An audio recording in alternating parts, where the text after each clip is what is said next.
Hello, this is Ron Paul with your weekly update for July 18th. The debt ceiling debate is providing plenty of opportunity for political theater in Washington. Proponents of raising the debt ceiling are throwing around the usual scare tactics and misinformation in order to intimidate opponents into accepting more debt and taxes. It is important to distinguish the truth from the propaganda. First of all, politicians need to understand that without real change, default is inevitable. In fact, default happens every day through monetary policy tricks. Every time the Federal Reserve engages in more quantitative easing and devalues the dollar, it is defaulting on the American people by eroding their purchasing power and inflating their savings away. The dollar has lost nearly 50% of its value against gold since 2008. The Fed claims inflation is 2% or less over the past few years. However, economists who compile alternate data show a 9% inflation rate if calculated more traditionally. Alarmingly, the administration is talking about changing the methodology of the CPI calculation yet again to hide the damage of the government's policy.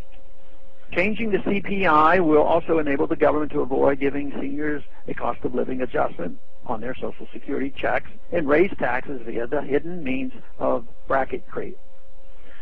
This is a default. Just because it's a default on the people and not the banks and foreign holders of our debt does not mean it doesn't count. Politicians also need to acknowledge that our debt is unsustainable. For decades, our government has been spending and promising far more than it collects in taxes. But the problem is not that the people are not taxed enough. The government has managed to run up $61.6 trillion in unfunded liabilities, which works out to $528,000 per household.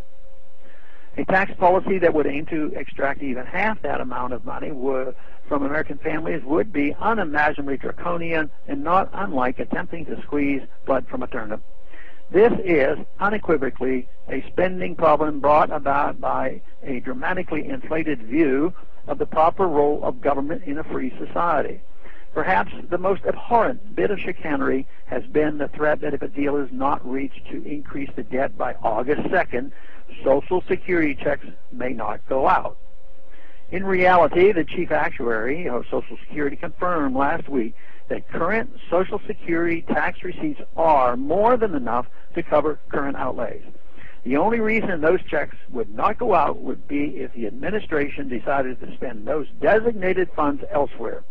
It is very telling that the administration would rather frighten seniors dependent on Social Security checks than alarm their big banking friends who have already received $5.3 trillion in bailout, stimulus, and quantitative easing. This instance of trying to blackmail Congress into tax increases by threatening Social Security demonstrates how scary it is to be completely dependent on government promises and why many young people today would jump at the chance to opt out of Social Security altogether. We are headed for rough economic times either way, but the longer we put it off, the greater the pain will be when the system implodes. We need to stop adding more programs and entitlements to the problem. We need to stop expensive bombing campaigns against people on the other side of the globe and bring our troops home. We need to stop allowing secretive banking cartels to endlessly enslave us through monetary policy trickery. And we need to drastically rethink government's role in our lives so we can get it out of the way and get back to work. Thanks for calling this update. A new update is placed on this number, 888-322-1414 every Monday. The written text can be found on my website, www.house.gov/Paul, under the heading Texas Straight Talk. Thanks for calling.